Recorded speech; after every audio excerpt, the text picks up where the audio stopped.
Hola, bienvenidos a este nuevo videotutorial de GESFincas, en el que vamos a estar aprendiendo a facturar recibos, emitir recibos para que los propietarios los paguen o se los podamos girar al banco.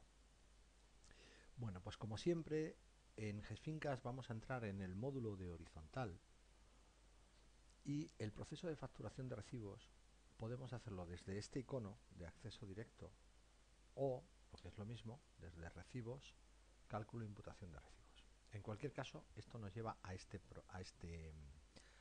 ventana, que como veis es facturación general. Bien, lo primero que quiero recordaros es que en GESFincas cada uno de los conceptos se pueden facturar una única vez por mes y no más. Una única vez por mes. Eso significa que lo primero que le tengo que proponer al programa es en qué fecha de qué mes quiero emitir los recibos. Yo os recomiendo que emitáis los recibos el día 1 de cada mes y no el día que realmente los estáis generando. Os recomiendo que le pongáis fecha de facturación. En mi caso lo voy a hacer el 1 de enero del 2013 y me da igual que el 1 de enero sea festivo o me da igual que yo esto lo esté haciendo el 25 de diciembre o lo esté haciendo el 6 de enero. Es una cuestión de comodidad y de eficacia. Es decir, todos los recibos de enero están emitidos con fecha del día 1, salvo que haga lo de dividir los recibos en ordinarios y extraordinarios. ¿De acuerdo? A continuación me pide que elija un rango de comunidades para las cuales quiero hacer el proceso de facturación. Yo en mi caso le voy a decir que quiero hacerlo desde la comunidad 1 hasta la 1. Como me limito a una comunidad, a una sola comunidad, entonces se me activa la posibilidad de utilizar un rango de propiedades dentro de esta comunidad. Si estuviera eligiendo más comunidades, desde la 1 hasta la 5 o desde la primera hasta la última, esta opción de filtrado por propiedades se me desactivaría. Pero tendría activada aquí a la derecha el listado de todas mis comunidades para que yo pudiera desmarcar de entre todas esas alguna que por lo que sea no quiero que se incluya en el proceso de facturación. También os quiero recordar que no se incluyen en este proceso de facturación las comunidades ni los propietarios que hayan sido marcados como dados de baja. ¿De acuerdo? Bien, a continuación puedes decirle que te facture todos los conceptos o solo aquellos que elijas. Es muy común, yo he visto mucho entre administradores que tienen pocas comunidades y tienen algo de tiempo, que van facturando comunidad a comunidad y eligiendo manualmente qué conceptos quieren que se facturen y cuáles no. Yo te recuerdo que la mayor eficacia, usando el programa me refiero, la consigues diciendo que quieres facturar todas tus comunidades de golpe, marcando todos los conceptos y dejando que sea el juego de caducidades, fechas de últimas facturaciones y periodos o frecuencias de periodos los que determinen qué concepto se va a facturar y qué concepto no. Y lo que sí puedes es utilizar la selección de solo recibos ordinarios o solo recibos extraordinarios, perdón, o ambos. Yo en mi caso le voy a dar que ambos, pero te recuerdo que distinción entre recibos ordinarios y extraordinarios sería fundamentalmente para cuando tú quieres incluir en recibos físicos distintos alguno o algunos de los conceptos. Y pongo un ejemplo para que se entienda mejor. Imagínate una comunidad en la que tú emites la cuota ordinaria del agua y luego emites una derrama extraordinaria, imagínate, para recaudar fondos para una ITE, para una la realización de la obra de una inspección técnica de edificio, y ese recibo quieres que vaya a un banco distinto del recibo al que van la cuota ordinaria. Entonces tú emitirías solo los recibos ordinarios en fecha día 1 de enero, donde se te incluiría pues la comunidad y el agua, y ahora con fecha 2 de enero, emitirías solo los recibos extraordinarios. De esta manera podrías hacer una remesa que enviarías a un banco con los recibos ordinarios y otra remesa que enviarías a otro con los recibos extraordinarios. Ese es el propósito de distinguir entre ordinarios y extraordinarios, poder facturarlos independientemente. Yo, como creo recordar que dejé el concepto 2 de fondo de reserva, creo recordar que lo dejé marcado como extraordinario, voy a activar extraordinarios para que me sean incluidos los recibos, ese concepto también en los recibos que voy a emitir ahora con fecha de día 1. A continuación, ya prácticamente lo último que puedes hacer aquí es elegir si quieres que se compensen los recibos que tú emitas ahora con el saldo de las entregas a cuenta que tengan los propietarios. El concepto de entrega a cuenta, que lo vemos en un video tutorial aparte, y que si estás siguiendo el orden lógico todavía no lo hemos visto, el concepto de entrega a cuenta es aquel en el que tú registras que un propietario te paga lo que aún no te debe. ¿Entendido? Y la esencia es que si te paga lo que aún no te debe, tú no puedes imputar ese cobro que le realizas a ningún recibo en concreto. De manera que, resumiendo, una entrega a cuenta es cualquier dinero que nos entrega un propietario que no imputamos a un recibo determinado. Porque si lo imputamos a un recibo determinado, se da por íntegra o parcialmente cobrado ese recibo y ya no hay entrega a cuenta, ya se convierte en un pago parcial. ¿De acuerdo? Entonces, la diferencia entre un pago parcial y una entrega a cuenta, en ambos casos estamos recibiendo dinero, pero en el pago parcial lo que estamos haciendo es cobrando a cuenta una parte, perdón, para no mezclar los términos, cobrando una parte de un recibo, mientras que en una entrega a cuenta el dinero nos lo quedamos a cuenta de futuros recibos y no lo imputamos a ninguno de ellos, ¿vale? Entonces, si tú tienes propietarios que te han hecho entregas a cuenta, tú puedes marcar aquí para que los recibos que emitas ahora se den por íntegramente cobrados con esas entregas a cuenta. Y también podrías marcar aquí abajo para que eso suceda también con los recibos que emitas de sus propiedades asociadas, ¿de acuerdo? Ahora bien, esto no te va a funcionar, no es que no te vaya a funcionar, sí te va a funcionar, pero no te interesa hacerlo si tú estás utilizando el método que yo siempre recomiendo a mis alumnos de utilizar las entregas a cuenta para no caer en la trampa del propietario moroso profesional, ¿vale? Yo le llamo moroso profesional a ese propietario que te paga lo que quiere, cuando quiere, como le apetece, pero nunca de manera ordenada. Te paga en marzo 50 euros cuando te debe 175 y el recibo de marzo es de 44. Tú sabes a quién me refiero, ¿verdad? A ese propietario que paga lo que quiere, cuando quiere y de forma desordenada. No necesariamente es así, pero en mi experiencia y en la experiencia de mis alumnos y administradores con los que colaboro, normalmente ese propietario lo que quiere es montar lío para al final salir beneficiado y ahorrarse el pago de algún recibo. Entonces, como eso judicialmente hablando, en la reclamación de cantidades, en procesos monitorios o en procesos declarativos, puede dar origen a que él se salga con la suya, yo siempre recomiendo que a esos propietarios nunca le deis por cobrados recibos, sino que todo se lo consideréis entregas a cuenta. De esa manera, cuando vamos al juzgado, llevamos un listado de los recibos emitidos y un listado de las entregas a cuenta que él ha hecho.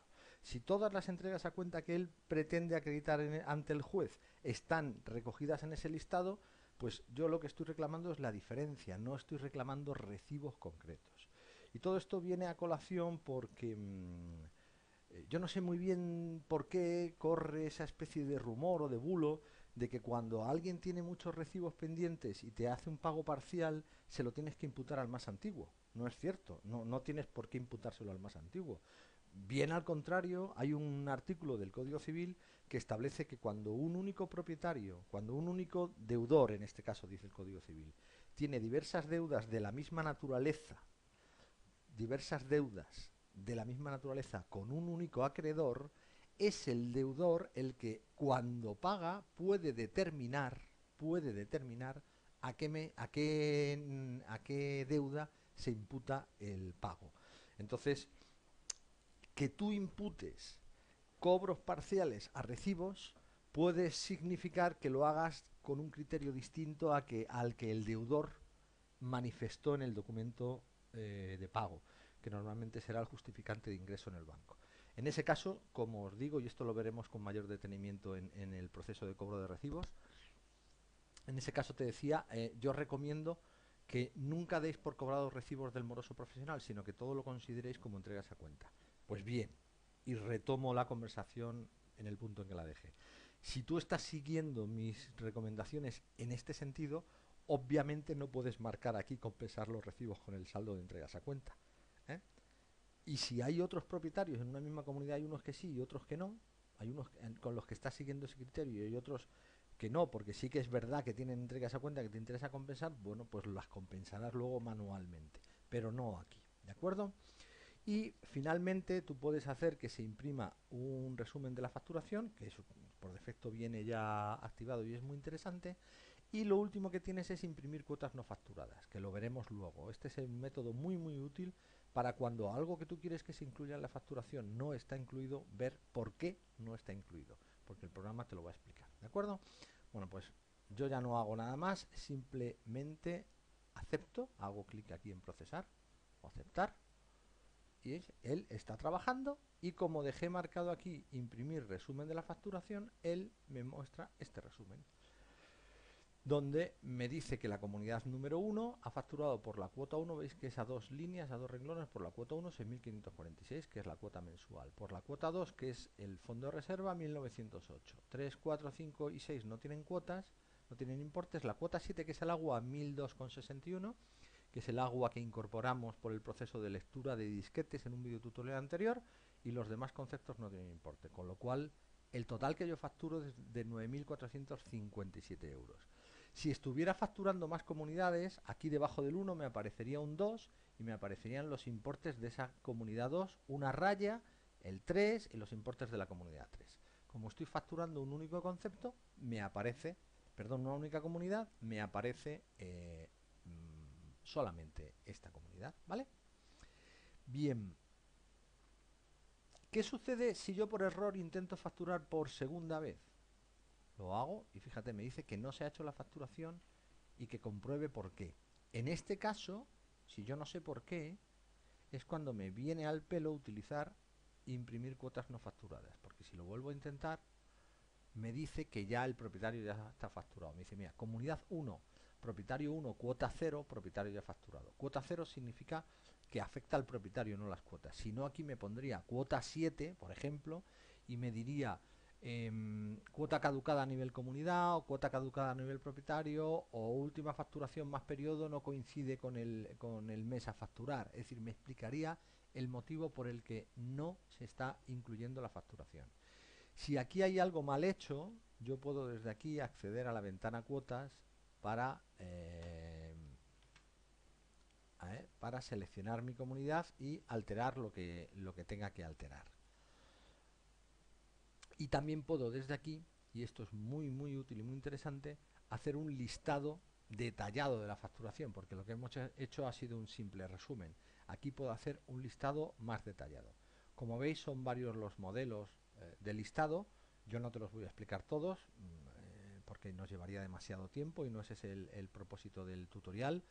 Tú puedes hacer clic en todas las opciones e ir viéndolo. Lo que yo sí te voy a decir es que el 3 es el que a mí personalmente me parece más útil de todos, y ahora verás por qué. Entonces, si utilizas el 3 y aceptas, pues de la comunidad 1 hasta la 1 tengo que decir el 1 de enero del 2013, ¿de acuerdo? Y acepto. Y fíjate cómo aquí me pone los datos de la comunidad, el día de hoy, los títulos de los conceptos, y aquí me va utilizando dos líneas por cada propietario. En la primera línea me aparece el código de la propiedad y su nombre y el nombre del propietario. Si estuviera domiciliada, aquí me aparecerían los datos de domiciliación bancaria, y debajo me aparecen los importes de cada uno de los conceptos, y aquí a la derecha el total. Y para que sea más claro localizar y distinguir unas propiedades de otras, utiliza un rayado parecido al papel pijama, aquel que había antiguo. Es decir, una propiedad la imprime en blanco, la otra sobre fondo gris. Una en blanco, la otra sobre fondo gris. Y así el primer bloque, el segundo bloque, el tercer bloque y por último los garajes. Y aquí al final me da la suma total, ¿de acuerdo? Este parcial de aquí es el parcial del bloque 4 dedicado a garajes, 6.546 de cuota mensual, 1.908 de fondo de reserva, 1.002,61 de agua, el total 9.547, de los cuales los 9.457 están indomiciliados. Si hubiera alguno que estuviera domiciliado, aquí me pondría los datos de la domiciliación, los que están en administración, los que están indomiciliados, y esto obviamente tiene que coincidir. Esto de aquí es la suma de la columna y esto de aquí es la suma de esta fila. ¿Qué sucede si esto está mal y si el resultado no es el que yo quiero? Pues si el resultado no es el que yo quiero, sencilla y llanamente, recibos, anulo la facturación. Me vengo aquí y hago anulación de la facturación. Fíjate que el cursor me lo pone en la fecha, pues le digo el 1 de enero del 2013, de la comunidad 1 hasta la 1, ¿vale? Acepto, me pregunta si estoy seguro, le digo que sí, y ya me muestra un resumen como el de antes, pero en este caso de anulación de la facturación, ¿vale? Cuando anulo la facturación, fíjate, me he venido aquí arriba a cuotas, que el mes último de facturación se me actualiza. ¿Ah? Es decir, cuando yo facturé, aquí ponía enero del 2013. Ahora voy a facturar otra vez y lo verás. Cuando he anulado la facturación, me revierte a diciembre del 2012. Cambio lo que sea que tuviera que cambiar y ya con eso corregido vuelvo a facturar. De la comunidad 1 a la 1, también recibos extraordinarios, vuelvo a aceptar y ahí lo tienes de nuevo, el listado idéntico al de antes, porque no cambié nada. Se supone que esto lo debería haber hecho para cambiar lo que estuviera mal, pero como no había nada mal, pues nada cambié, ¿de acuerdo? Voy a ir un segundito a enseñarte las cuotas para que veas que, ¿veis? En fecha de última facturación, como ya facturé enero, me pone enero. Es decir, cuando yo facturo, él se encarga automáticamente de actualizar la fecha de última facturación. Cuando anulo la facturación, él se encarga automáticamente de anular la fecha de facturación. Bien, y esto es todo. Así es como se facturan recibos en GESFINCAS. Esto significa que ya tenemos los recibos físicamente emitidos. Están ya dentro del ordenador. Son registros informáticos que están dentro del ordenador. Ahora hay que hacérselos llegar al propietario. O bien imprimiéndolos físicamente, o bien haciéndoselos llegar a su banco si los tiene domiciliados, o bien enviándole una carta diciendo que aquí está el recibo y que venga a pagarlo, pero el recibo físicamente ya está ahí. Así que esto es todo, confío en que os haya sido de utilidad. Os recuerdo que estamos a vuestra disposición a través del teléfono y del correo electrónico, y si queréis nos vemos en el siguiente tutorial, que está dedicado a generar la remesa para enviar al banco y hacerle llegar los recibos domiciliados a sus propietarios. Nos vemos entonces. Muchas gracias, hasta luego.